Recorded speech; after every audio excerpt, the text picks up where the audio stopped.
Guide to the Cthulhu Mythos is brought to you by FoundItemClothing.com. Check out their Cthulhu slippers and cool cult film t-shirts. Edited and produced by D.B. Spitzer. Featuring Sarah Fee and D.B. Spitzer. Music by Kevin MacLeod. PGTTCM is part of the Dark Myths Network. Check out all the cool podcasts that we like at darkmyths.org. Subscribe where you subscribe, like where you like, rate where you rate. We recommend podbean.com and Apple Podcasts as well. Find PGTTCM on social media at PGTTCM and on YouTube at People's Guide to the Cthulhu Mythos. If you want to donate, go to the Patreon button on pgttcm.podbean.com or paypal.me/pgttcm. All donations receive an on-air congratulations. Shop at pgttcm.threadless.com or pgttcm.com at the shop. PGTTCM is an exploration of the Cthulhu mythos, weird fiction, the Gothic literary tradition, classic sci-fi, fantasy, and horror. Thank you. On with the show. Recorded by Nicole Doolin on the web at NicoleDoolin.com. The Turn of the Screw by Henry James. Chapter 4. It was not that I didn't wait, on this occasion, for more, for I was rooted as deeply as I was shaken. Was there a secret at play? A mystery of Udolpho, or an insane, an unmentionable relative kept in unsuspected confinement? I can't say how long I turned it over, or how long, in a confusion of curiosity and dread, I remained where I had had my collision. I only recall that when I re-entered the house, darkness had quite closed in. Agitation in the interval certainly had held me and driven me, for I must, in circling about the place, have walked 3 miles. But I was to be, later on, so much more overwhelmed that this mere dawn of alarm was a comparatively human chill. The most singular part of it, in fact, singular as the rest had been, was the part I became, in the hall, aware of in meeting Mrs. Gross. This picture comes back to me in the general train, the impression as I received it on my return, of the wide white-panelled space, bright in the lamplight, and with its portraits and red carpet, and of the good surprised look of my friend, which immediately told me she had missed me. It came to me straightway, under her contact, that, with plain heartiness, mere relieved anxiety at my appearance, she knew nothing whatever that could bear upon the incident I had there ready for her. I had not suspected in advance that her comfortable face would pull me up, and I somehow measured the importance of what I had seen by my thus finding myself hesitant to mention it. Scarce anything in the whole history seems to me so odd as this fact, that my real beginning of fear was one, as I may say, with the instinct of sparing my companion, on the spot accordingly, in the pleasant hall, and with her eyes on me, I, for a reason that I couldn't then have phrased, achieved an inward resolution, offered a vague pretext for my lateness, and, with the plea of the beauty of the night, and of the heavy dew and wet feet, went as soon as possible to my room. Here it was another affair. Here, for many days after, it was a queer affair enough. There were hours from day to day, or at least there were moments, snatched even from my clear duties, when I had to shut myself up to think. It was not so much yet that I was more nervous than I could bear to be, as that I was remarkably afraid of becoming so, that the truth I had now to turn over was, simply and clearly, the truth that I could arrive at no account whatever of the visitor with whom I had been so inexplicably and yet, as it seemed to me, so intimately concerned. It took little time to see that I could sound without forms of inquiry, and without exciting remark any domestic complications. The shock I had suffered must have sharpened all my senses. I felt sure, at the end of 3 days, and as the result of mere closer attention, that I had not been practiced upon by the servants, nor made the object of any game. Of whatever it was that I knew, nothing was known around me.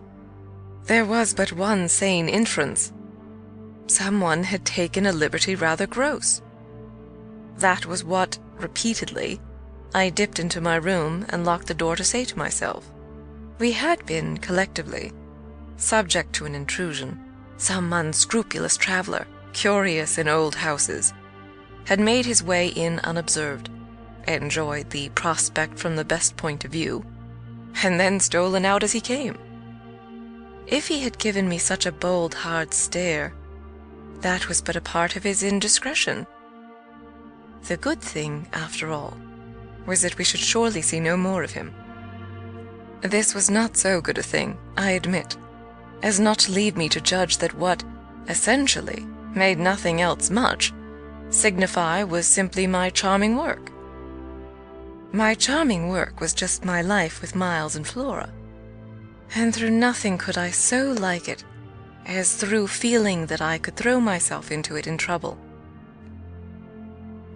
The attraction of my small charges was a constant joy, leading me to wonder afresh at the vanity of my original fears.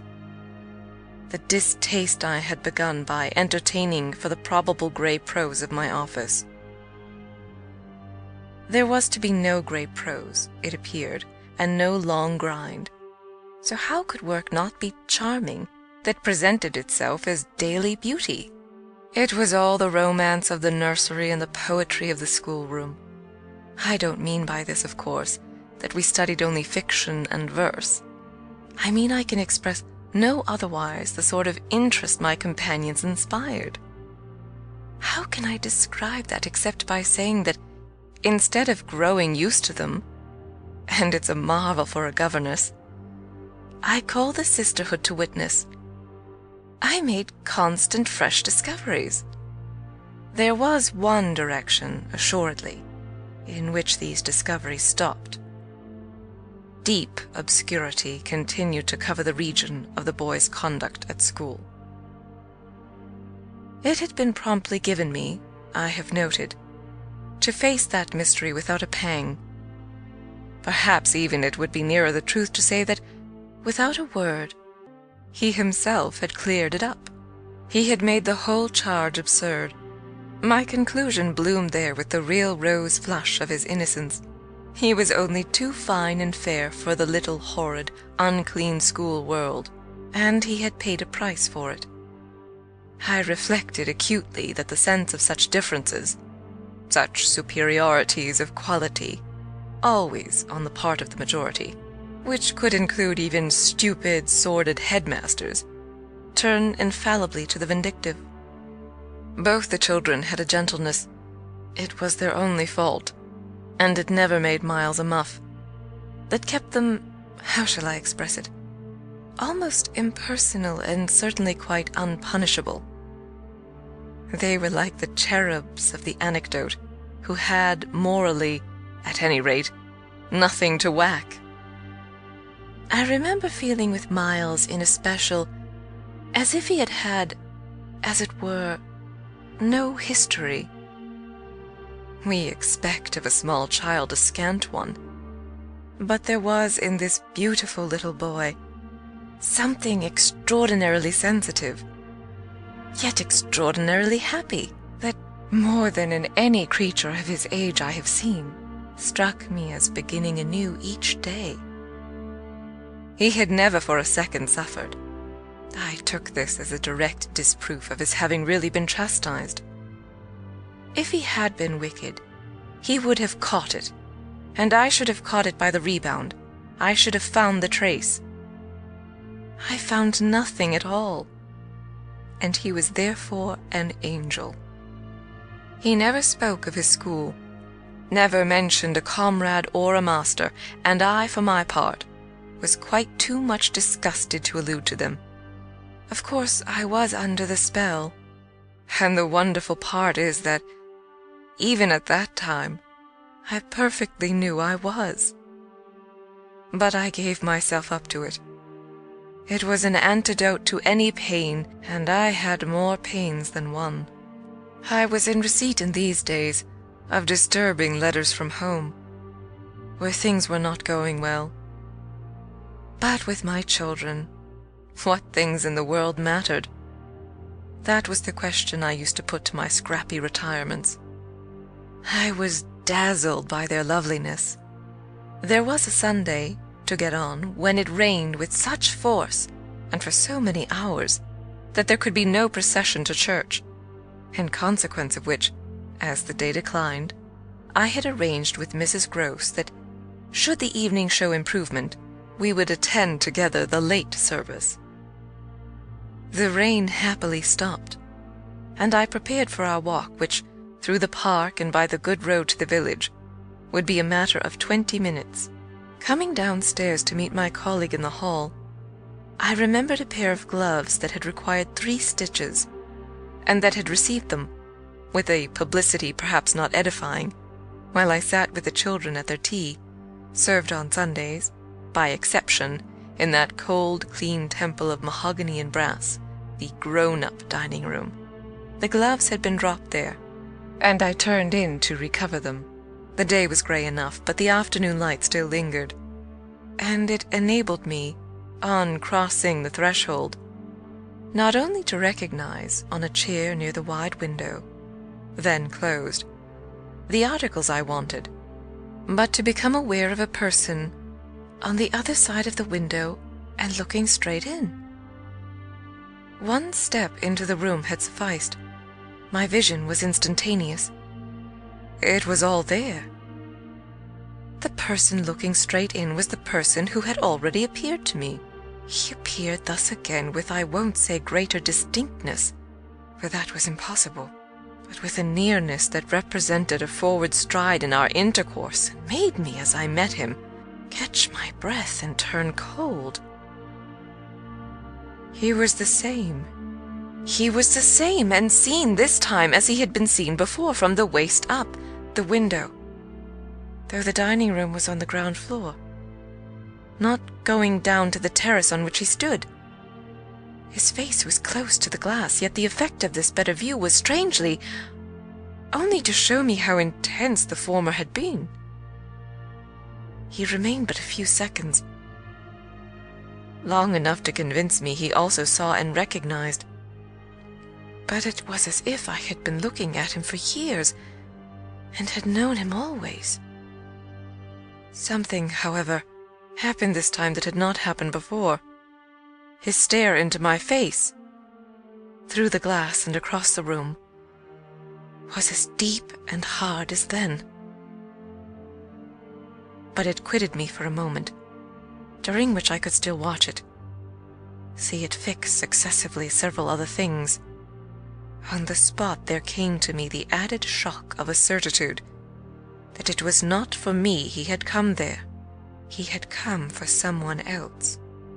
The flash of this knowledge, for it was knowledge in the midst of dread, produced in me the most extraordinary effect. Started as I stood there, a sudden vibration of duty and courage. I say courage because I was beyond all doubt already far gone. I bounded straight out of the door again, reached that of the house, got, in an instant, upon the drive, and, passing along the terrace as fast as I could rush, turned a corner and came full in sight. But it was in sight of nothing now. My visitor had vanished. I stopped. I almost dropped, with the real relief of this, but I took in the whole scene. I gave him time to reappear. I call it time, but how long was it? I can't speak to the purpose today of the duration of these things. That kind of measure must have left me. They couldn't have lasted as they actually appeared to me to last. The terrace and the whole place, the lawn and the garden beyond it, all I could see of the park, were empty with a great emptiness, There were shrubberies and big trees, but I remember the clear assurance I felt that none of them concealed him. He was there or was not there if I didn't see him. I got hold of this. Then, instinctively, instead of returning as I had come, went to the window. It was confusedly present to me that I ought to place myself where he had stood. I did so. I applied my face to the pane and looked, as he had looked, into the room, as if, at this moment, to show me exactly what his range had been, Mrs. Gross, as I had done for himself just before, came in from the hall. With this I had the full image of a repetition of what had already occurred. She saw me as I had seen my own visitant. She pulled up short as I had done. I gave her something of the shock that I had received. She turned white, and this made me ask myself if I had blanched as much. She stared, in short, and retreated on just my lines, and I knew she had then passed out and come round to me, and that I should presently meet her. I remained where I was, and while I waited, I thought of more things than one. But there's only one I take space to mention. I wondered why she should be scared. The Turn of the Screw by Henry James. Chapter 5. Oh, she let me know as soon. Round the corner of the house, she loomed again into view. What in the name of goodness is the matter? She was now flushed and out of breath. I said nothing till she came quite near. With me? I must have made a wonderful face. Do I show it? You're as white as a sheet. You look awful. I considered. I could meet on this, without scruple, any innocence. My need to respect the bloom of Mrs. Gross's had dropped, without a rustle, from my shoulders, and if I wavered for the instant, it was not with what I kept back. I put out my hand to her, and she took it. I held her hard a little, liking to feel her close to me. There was a kind of support in the shy heave of her surprise. You came for me for church, of course, but I can't go. Has anything happened? Yes, you must know now. Did I look very queer? Through this window? Dreadful! Well, I said, I've been frightened. Mrs. Gross's eyes expressed plainly that she had no wish to be, yet also that she knew too well her place not to be ready to share with me any marked inconvenience. Oh, it was quite settled that she must share.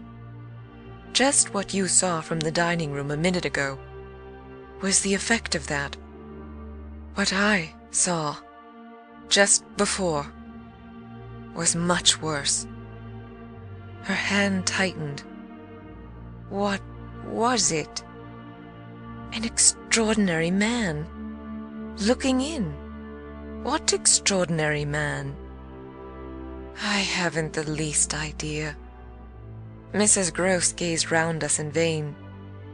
Then where is he gone? I know still less. Have you seen him before? Yes, once. On the old tower. She could only look at me harder. Do you mean he's a stranger? Oh, very much. Yet you didn't tell me. No, for reasons. But now that you've guessed, Mrs. Gross's round eyes encountered this charge. Ah, I haven't guessed, she said very simply. How can I if you don't imagine? I don't in the very least. You've seen him nowhere but on the tower. And on this spot just now. Mrs. Gross looked round again. What was he doing on the tower? Only standing there and looking down at me. She thought a minute. Was he a gentleman? I found I had no need to think. No. She gazed in deeper wonder. No. Then nobody about the place? Nobody from the village? Nobody. I didn't tell you, but I made sure. She breathed a vague relief. This was, oddly, so much to the good. It only went indeed a little way. But if he isn't a gentleman, what is he? He's a horror. A horror? He's... God help me if I know what he is. Mrs. Gross looked round once more. She fixed her eyes on the duskier distance. Then, pulling herself together, turned to me with abrupt inconsequence. It's time we should be at church. Oh, I'm not fit for church. Won't it do you good? It won't do them. I nodded at the house. The children? I can't leave them now. You're afraid? I spoke boldly. I'm afraid of him. Mrs. Gross's large face showed me at this for the first time the far-away faint glimmer of a consciousness more acute. I somehow made out in it the delayed dawn of an idea I myself had not given her, and that was as yet quite obscure to me. It comes back to me that I thought instantly of this as something I could get from her, and I felt it to be connected with the desire she presently showed to know more. When was it? On the tower. About the middle of the month. At the same hour. Almost at dark, said Mrs. Gross. Oh, no, not nearly. I saw him as I see you. And how did he get in? And how did he get out? I laughed. I had no opportunity to ask him. This evening, you see, I pursued. He has not been able to get in. He only peeps. I hope it will be confined to that. She had now let go of my hand. She turned away a little. I waited an instant. Then I brought out, Go to church. Goodbye. I must watch. Slowly she faced me again. Do you fear for them? We met in another long look. Don't you?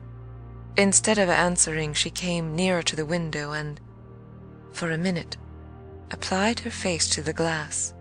You see how he could see, I meanwhile went on. She didn't move. How long was he here? Till I came out. I came to meet him. Mrs. Gross at last turned round, and there was still more in her face. I couldn't have come out. Neither could I laughed again. But I did come. I have my duty. So have I mine, she replied, after which she added, What is he like? I've been dying to tell you, but he's like nobody. Nobody? She echoed. He has no hat. Then, seeing in her face that she already in this, with a deeper dismay, found a touch of picture, I quickly added stroke to stroke. He has red hair, very red, close curling and a pale face, long in shape, with straight, good features and little, rather queer whiskers that are as red as his hair. His eyebrows are somehow darker. They look particularly arched and as if they might move a good deal. His eyes are sharp, strange, awfully. But I only know clearly that they're rather small and very fixed. His mouth's wide and his lips are thin, and except for his little whiskers, he's quite clean-shaven. He gives me a sort of sense of looking like an actor. An actor? It was impossible to resemble one less, at least, than Mrs. Gross at that moment. I've never seen one, but so I supposed them. He's tall, active, erect. I continued, but never a gentleman. My companion's face had blanched as I went on. Her round eyes started, and her mild mouth gaped. A gentleman?